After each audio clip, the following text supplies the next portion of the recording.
Hi everyone, welcome back to Rabbi's Reflection. I'm glad that you're joining with me today. We'll be continuing in our study of Kitchen Table Wisdom by Dr. Rachel Naomi Remen, and today reading the story Choose Life. Stay with us as we read through the story and then offer some reflections. See, I have set before you this day the choice, good and evil, the blessing and the curse, life and death. Therefore, choose life. Deuteronomy. Sometimes we may need to simply choose life. It is possible to become so attached to something or someone we have lost that we move forward blindly, looking over our shoulder to the past rather than before us to what lies ahead. The Bible tells us that as she looked back, Lot's wife was turned into a pillar of salt. I suspect that many of us have had this happen to us without our realizing we have become frozen, trapped by the past. We are holding to something long gone and, hands full, are unable to take hold of our opportunities or what life is offering. 7 months after that first morning when he awoke with a dry cough, Dan died of pancreatic cancer, leaving behind a large group of stunned and grieving friends. His lover, in whose house he ultimately died, was devastated. She sat in his room for hours and wore only the clothes that belonged to him. She withdrew from others. She went to his grave daily and lay on it full length on the ground. While these are ways of grieving that are old and quite traditional, as the months slipped by and this behavior continued, her family became concerned. I first saw her almost a year after Dan died. At the time, her pain was as fresh as it was the morning after his death. I listened, but she had very little to say. She was hardly functioning, barely caring for herself. Although she went to work every day, she could not think clearly or initiate anything new. She described her work situation as precarious and felt that she would soon be terminated. She didn't seem to be able to care about this. Her numbness was contagious. Sitting with her, I too felt a sense of heaviness and inertia, a lifelessness which made it hard to initiate a question or even to think. Before she came to see me, she had been treated by one of the most competent psychiatrists in our community. He diagnosed her as having reactive depression and treated her with a series of progressively more powerful antidepressive medications. Nothing had helped. In some way, her own life had stopped when her beloved had died. I began to talk to her about this stopping, asking her to describe how she felt inside. Over time, she offered me several images of her inner experience. Once she told me that she had circled the wagons, and they are still circling. Another time she told me that she felt she had swallowed her own energy, and when I gave her paper and crayons asking her to draw this, she drew a picture of a snake which had swallowed its tail. The evening after this session, I found myself thinking of this image again and again. I felt somehow that it was a Rosetta Stone, the key to her whole situation, but I did not know how this might be. Furthermore, the image seemed familiar to me, but I could not remember where I had seen it before. Puzzled, I went to one of Joseph Campbell's books and found that this was the Ouroboros, a symbol associated with first chakra energy, the energy of survival. I began to wonder if in a time of loss we may instinctively reinvest our energy back into ourselves until we are certain that we can survive our wounds. Could we possibly become so totally focused on sustaining ourselves that we lose the impulse to move forward and connect to the world around us? Perhaps this was the situation of this young woman. Her apparent lifelessness and inertia might not reflect a lack of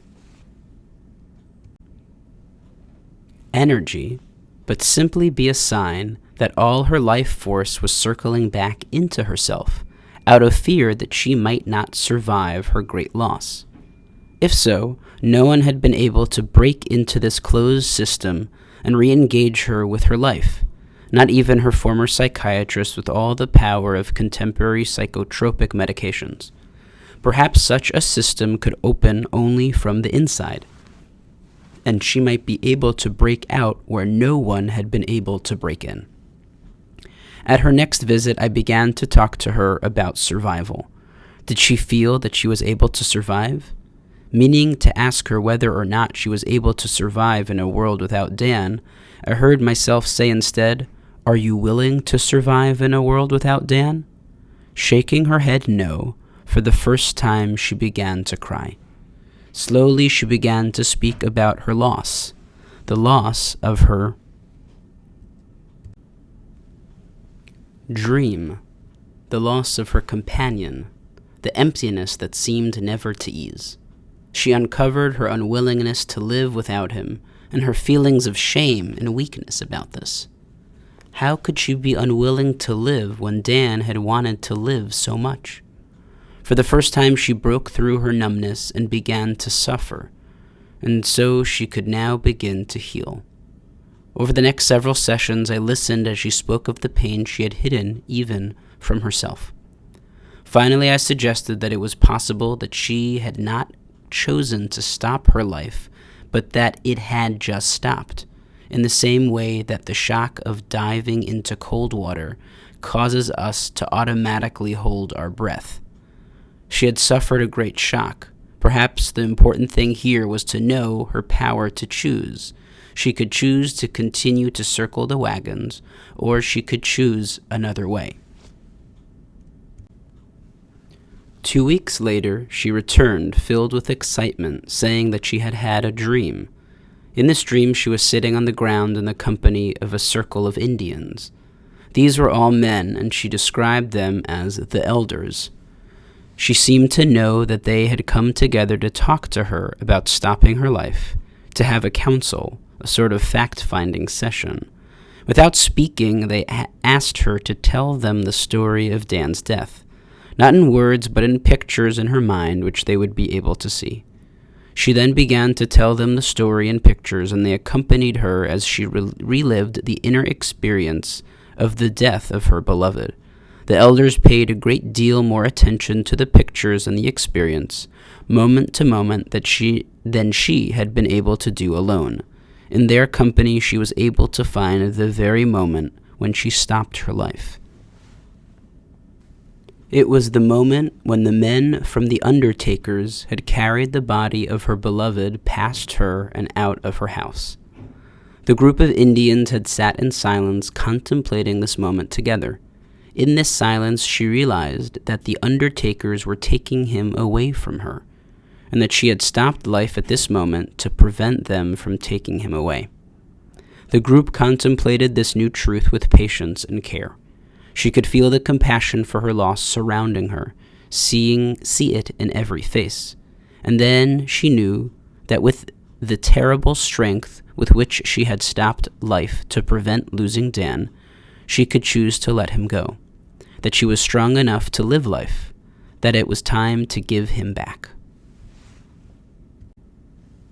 In her dream, the scene shifted.